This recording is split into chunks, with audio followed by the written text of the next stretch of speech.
In my heart and mind, I always return to Atlantic Island Park.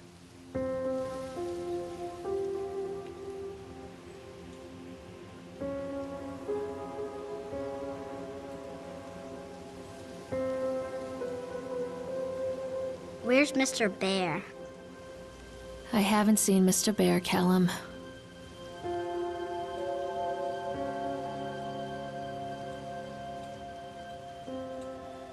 Stay in the car. I'll go and ask information.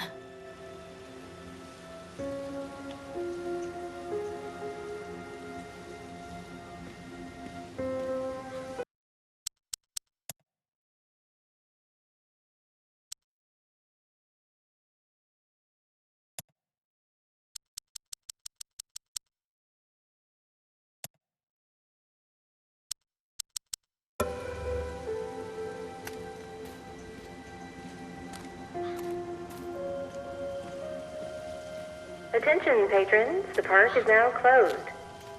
Please make your way to the car park at your earliest convenience. Employees prepare the park for shutdown. Callum was born the day this place opened. This is his favorite place in the world.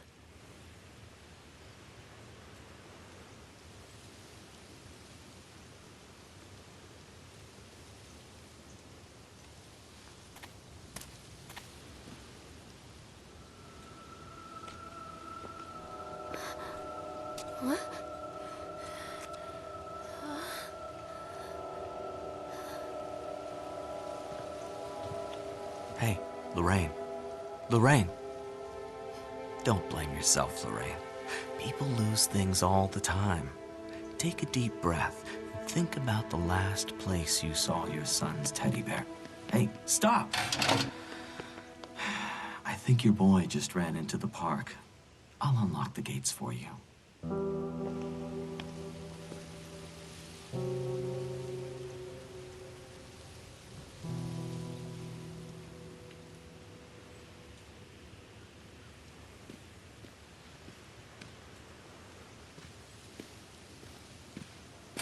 Callum, I told you to wait in the car.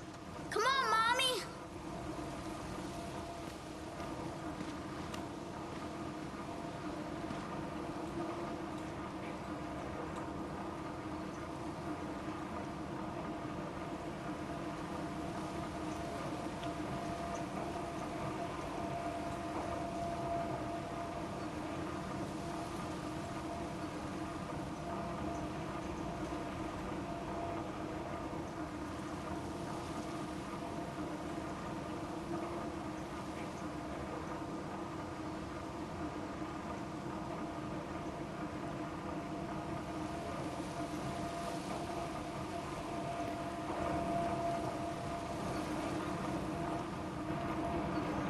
Callum, I told you to wait in the car. This way! There's something special about the entrance to an amusement park. A line drawn between the real world and the world of whimsy within. On this side, the apathy of our everyday lives. And on the other, anything we might dare to dream. It's no wonder Callum ran back inside. I wouldn't want to leave either. Attention, employees. The park is now closed. Have a safe journey home.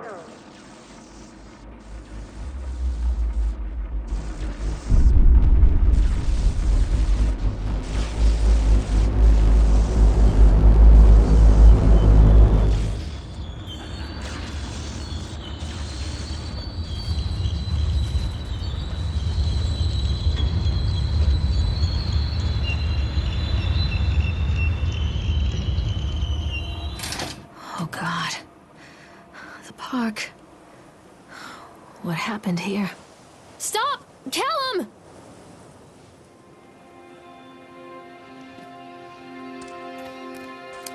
You can't catch me.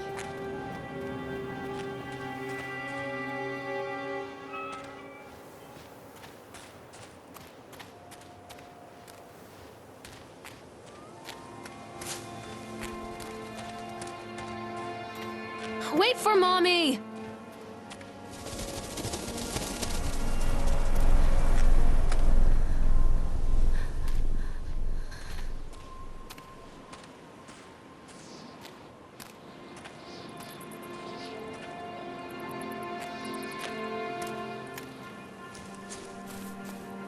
you? Over here.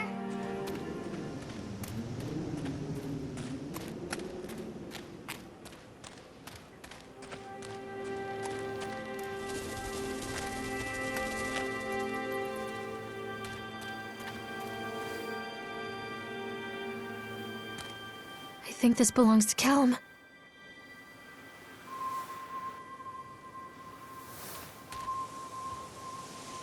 Chad the Chipmunk, huh? Just a drunk guy in a suit.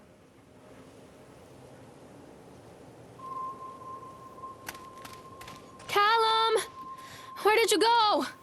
What's this? Over here.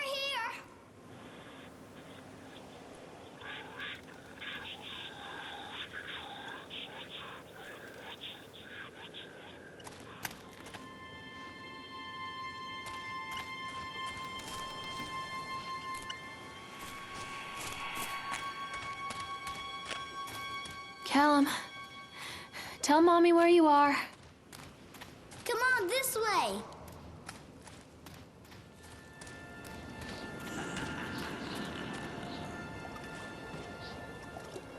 Callum, stay where you are!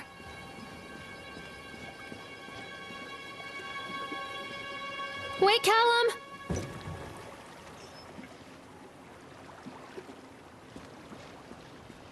Come on, Mommy.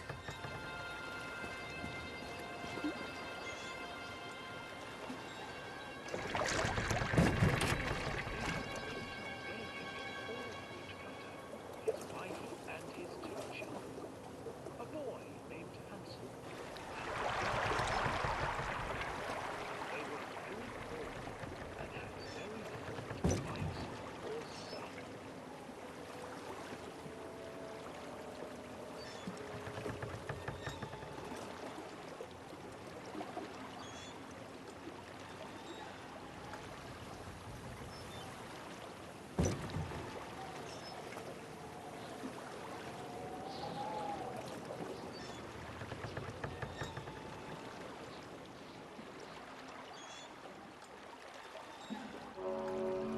Near a great forest, there lived a poor woodcutter, his wife and his two children. A boy named Hansel and a girl named Gretel. They were very poor and had very little to bite or sup.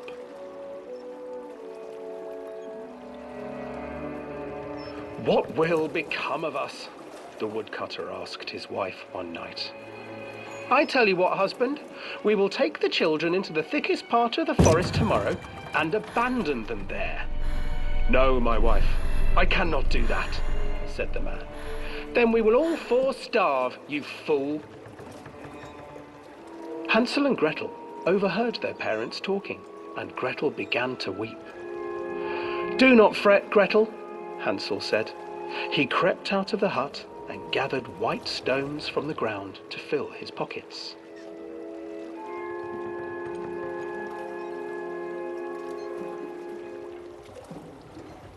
The next morning, the woodcutter leads the children into the forest. Before they leave, their mother gives them a slice of bread and warns them that they will get no more food that day. Clever Hansel leaves a trail of white stones behind them as they pass into the woods.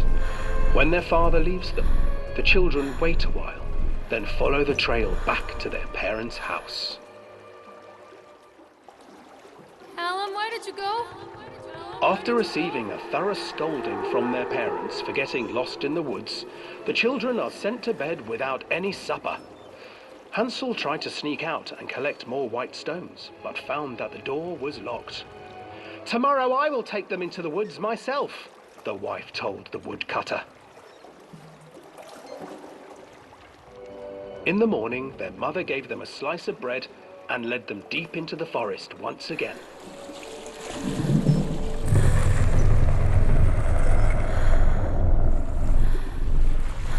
Hansel broke his bread into pieces and left a trail of breadcrumbs to lead them safely home.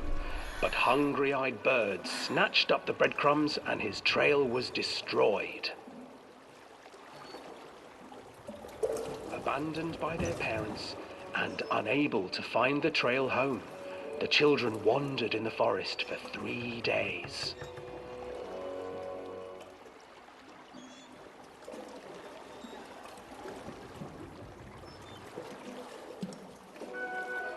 The children stumbled into a clearing with an exceedingly strange house.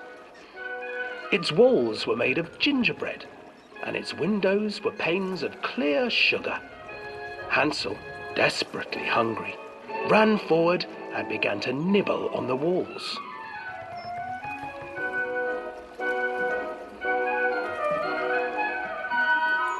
Nibble, nibble, little mouse. Who is nibbling at my house?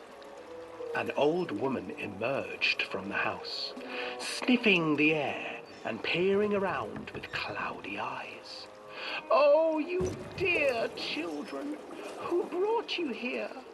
Just come in and stay with me. No harm will come to you. But Hansel and Gretel stayed back, for the old woman reminded them of their cruel mother. Come, children, don't be afraid. I have something for you. The old woman offered them 2 enormous lollipops. The children took them and began to eat. You see, nothing to fear here.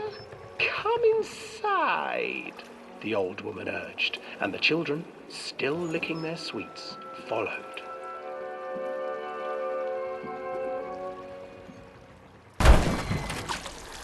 Once inside the house, the old woman changed. She stuffed Hansel into a cage and put Gretel to work, sweeping and cleaning her hut.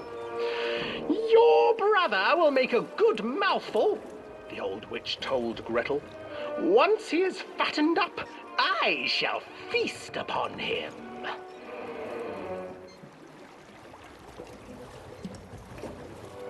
Time passed, and poor Hansel refused to eat, fearing the day that the witch would eat him. The witch, for her part, grew impatient. Today I will cook and eat your brother, Gretel. Climb inside and light the oven. But Gretel pretended not to understand. I do not know how. Where is the opening? Fool, the old witch said. The opening is here. And she moved to show Gretel. Seizing her courage, brave Gretel gave the witch a shove, and the old crone tumbled forward into the oven. Gretel slid a large iron bolt over the door to the oven. Gretel freed her brother Hansel, and together they lit a fire beneath the oven. And though she screamed and begged, the children sat by the oven until her screams had stilled, and the witch was cooked. And then, because even children can't survive on sweets, they divided up the body of the old witch and ate her.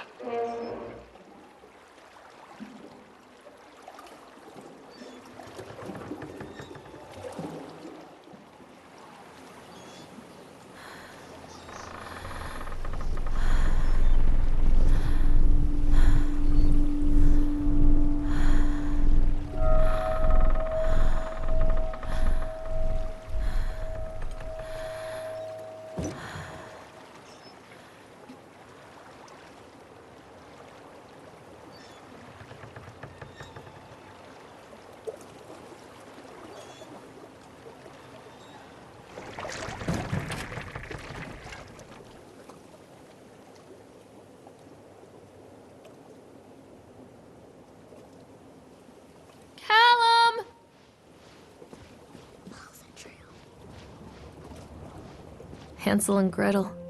I used to read it to Callum when the electricity was shut off. Those poor children. The whole world against them.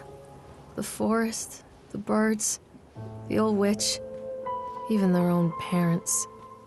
I used to imagine that Callum and I were the kids in that story.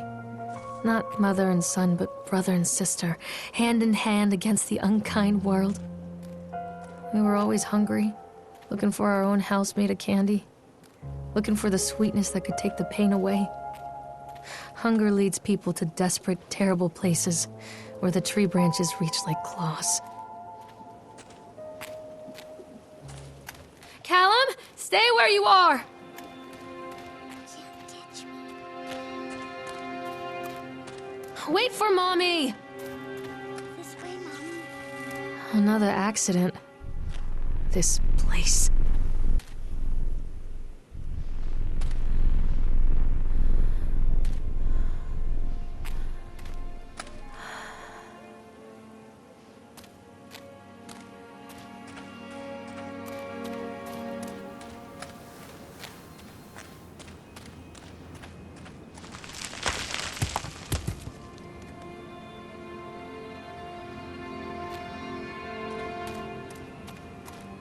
Don't hide from me, Callum! Catch me, Mommy.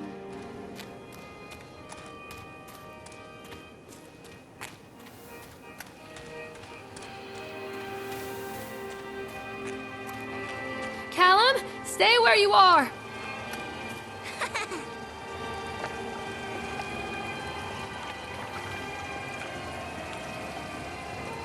This old thing used to make the blood run to my head. Make me dizzy. The guy just snapped. Those poor kids.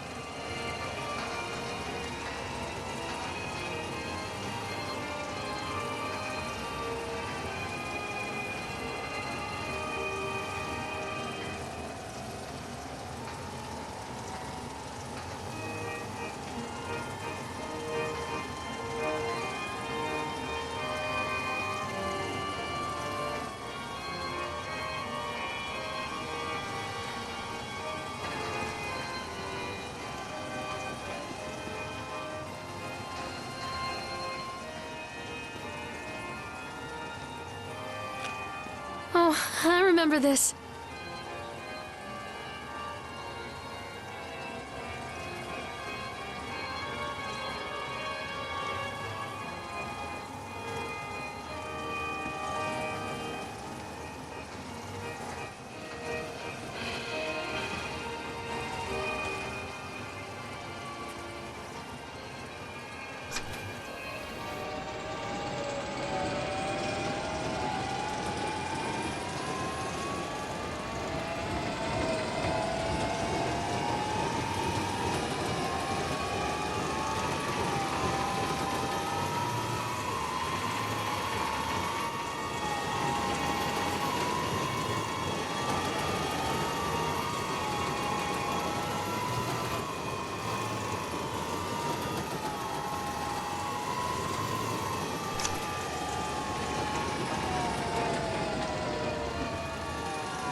I can't get on while it's moving.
treachery hides in thoughts.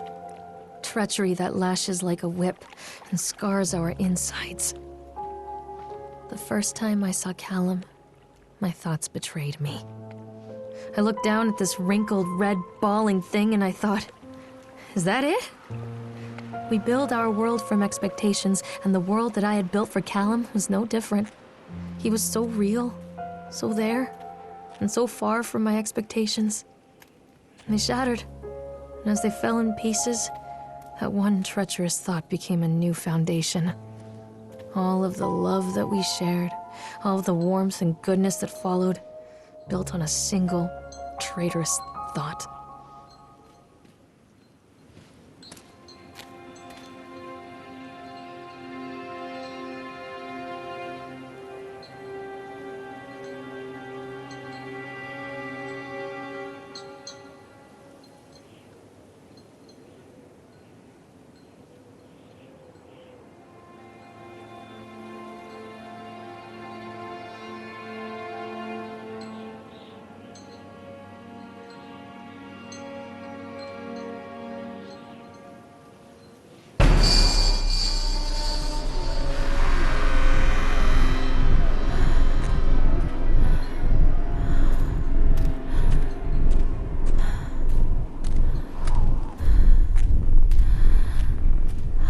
Come back! This way.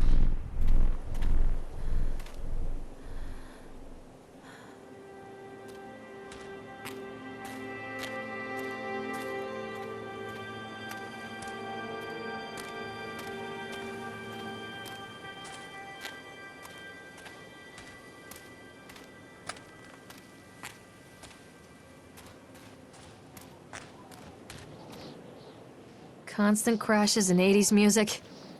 I guess it floats someone's boat.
It's a matter of public record that I am a failure as a mother.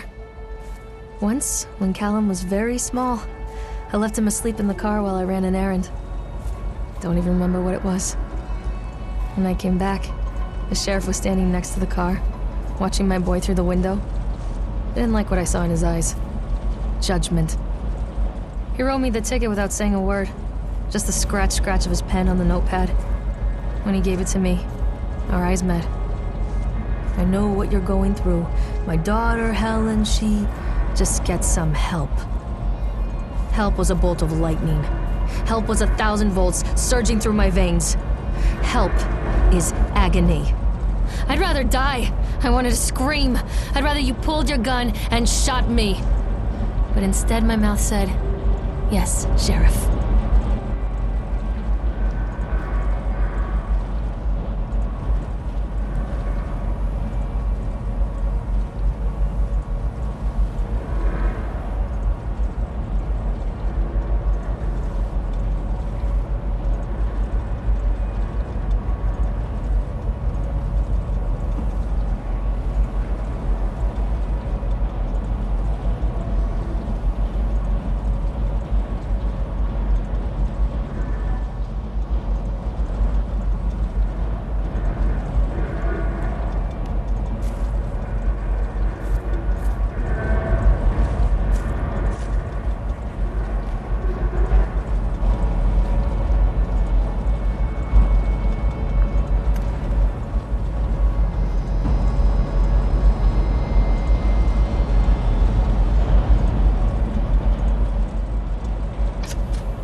People come into your life for a reason.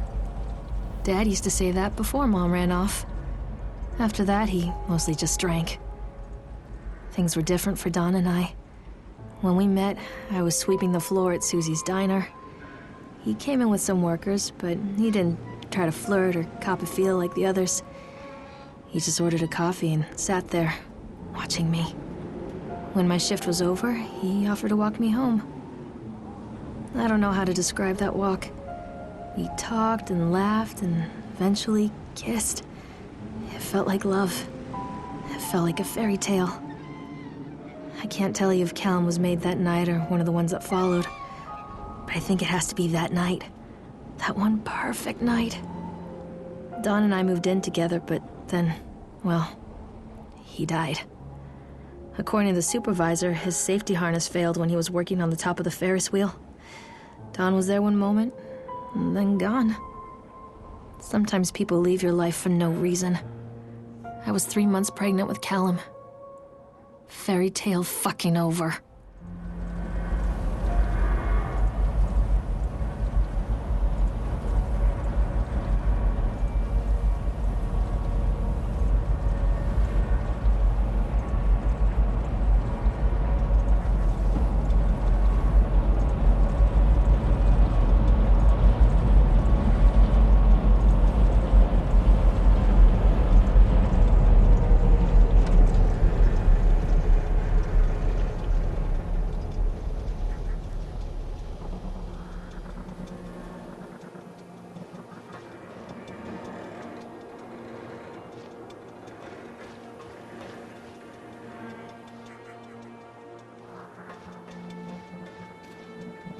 Don't be afraid. Where are you? Callum!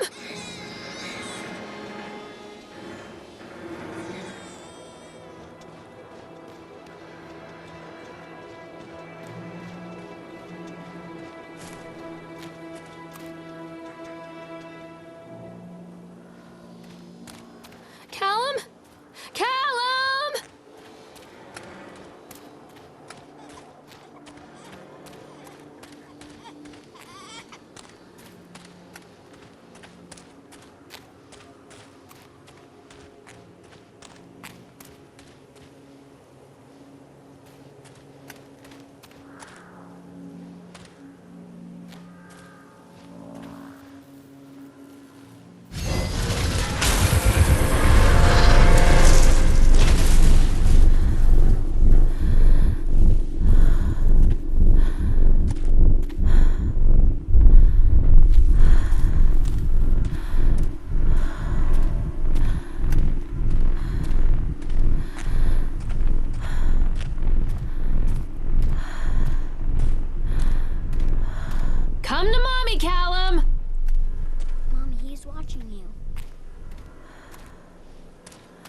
A lot of people idolize their children.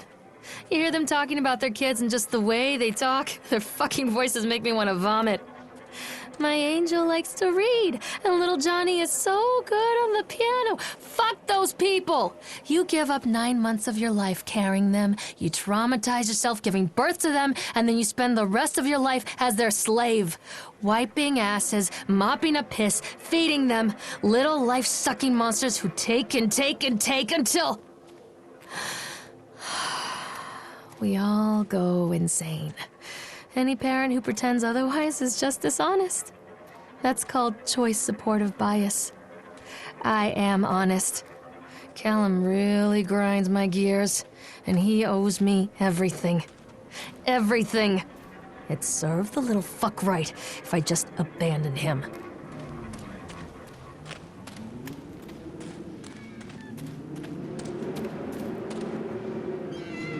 I always wanted to ride this one. Never got around to do it before.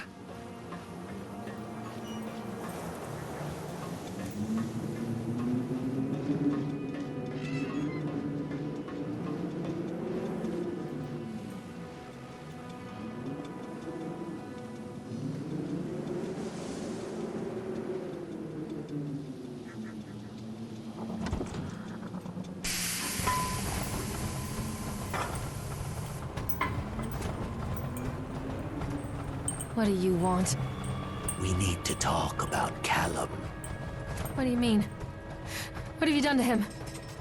That's insulting. You and your boy are everything that this place doesn't want. The antithesis of what we stand for. Where is Callum? The poor child. He tried so hard to do what he was taught. He even left you a trail of breadcrumbs. But the park is just so hungry. Tell me where my son is. The witch has him now. Has both of you. No happy ending here, I'm afraid. Just leave me alone. Fool. You always were.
Come back!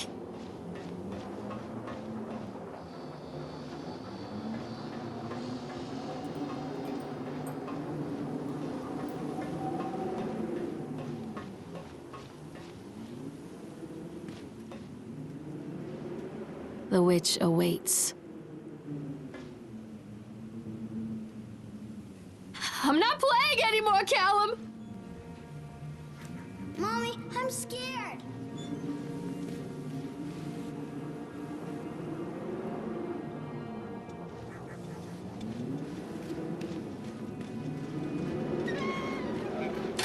Callum has bruises on his arms, finger marks. Someone has been hurting him. I've asked him, demanded really, to know where he got the marks. But he doesn't want to answer me. Something has scared him into silence. He doesn't dare talk. He's been changing too. Something sinister lurks in the darkness behind his eyes. I catch him staring at me at odd moments. In the night, He tosses and turns and cries out words that I cannot understand. When I try to soothe him, he snaps and bites at my fingers. I think he wants to talk to me. I think he wants to tell me. But they are watching him every minute of every day. They are whispering to him in his sleep, changing him. They are taking my baby away from me. I can save him. There will be pain. But I love him, and in the end, he will understand why.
This isn't a game, Callum!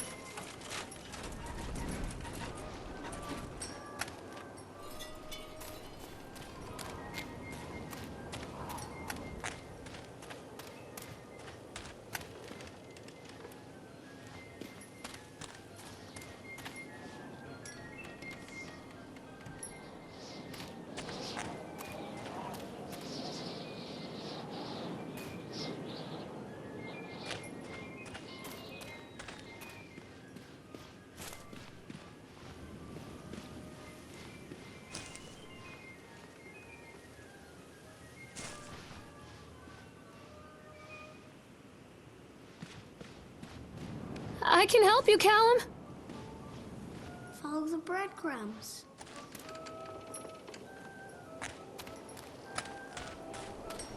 Callum, where are you?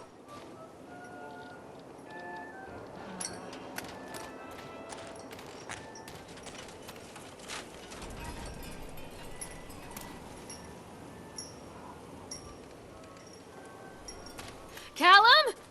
Callum!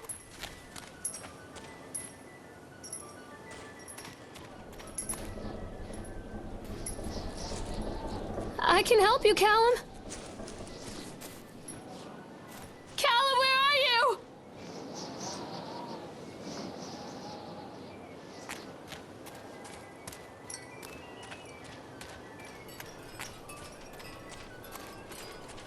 I'm not playing anymore, Callum. Keep them away from me.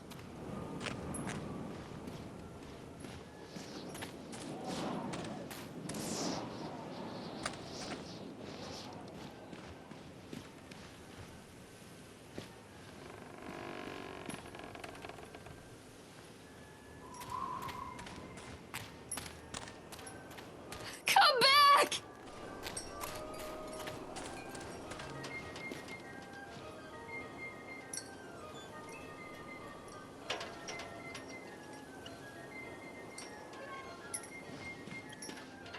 Don't let the witch put me in the oven.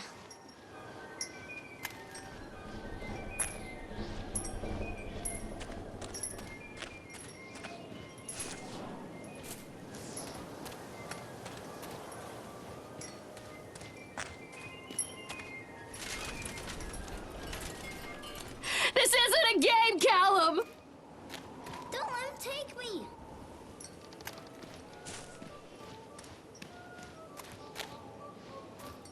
The whole town was shocked by that one. Never found out who did it.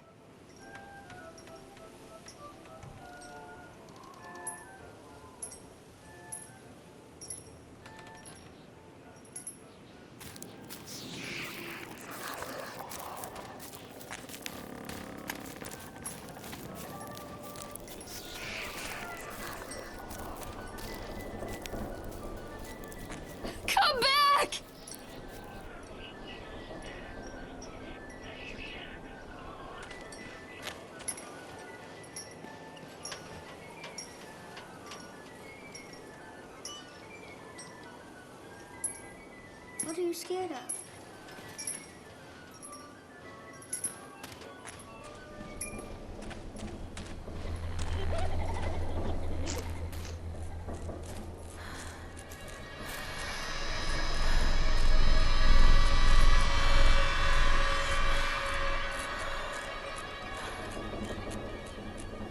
Poor bastard. Who did this to him?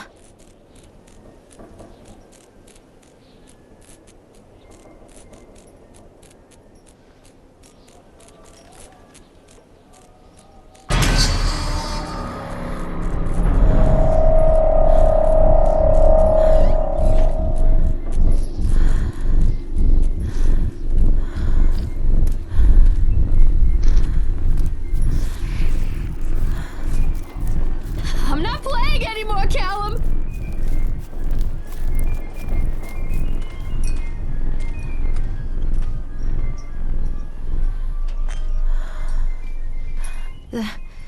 These are mine.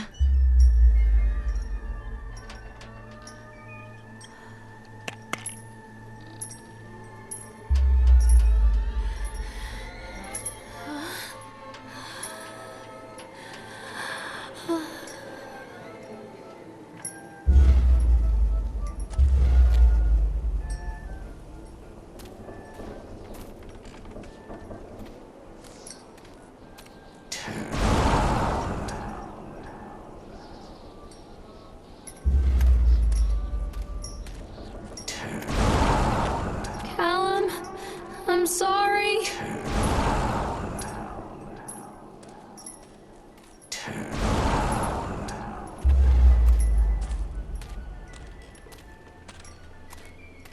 Don't leave me here, Callum.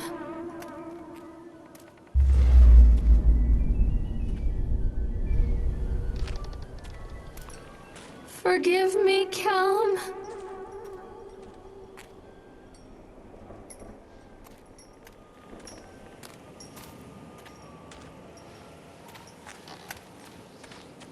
Don't touch me!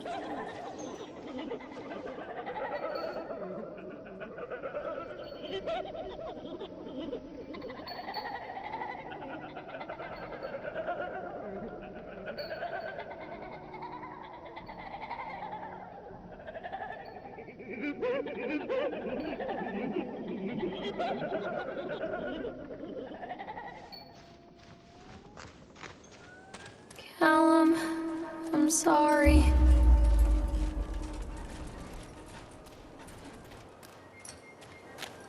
Don't let him take me!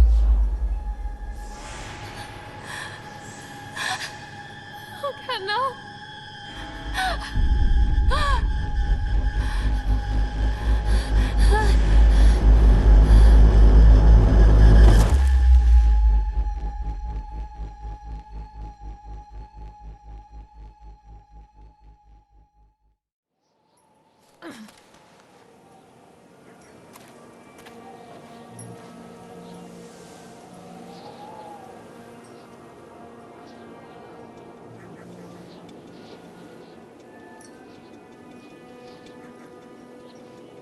The park is a collage of contradictions all of its own.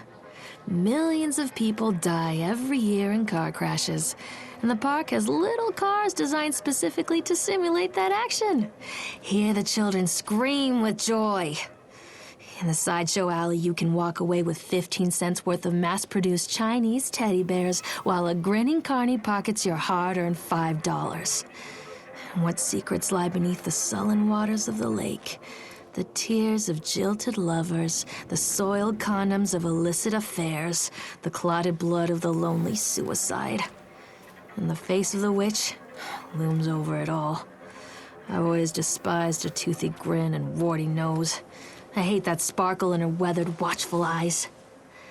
I think Callum is waiting for me. Inside. I can help you, Callum. Follow the breadcrumbs.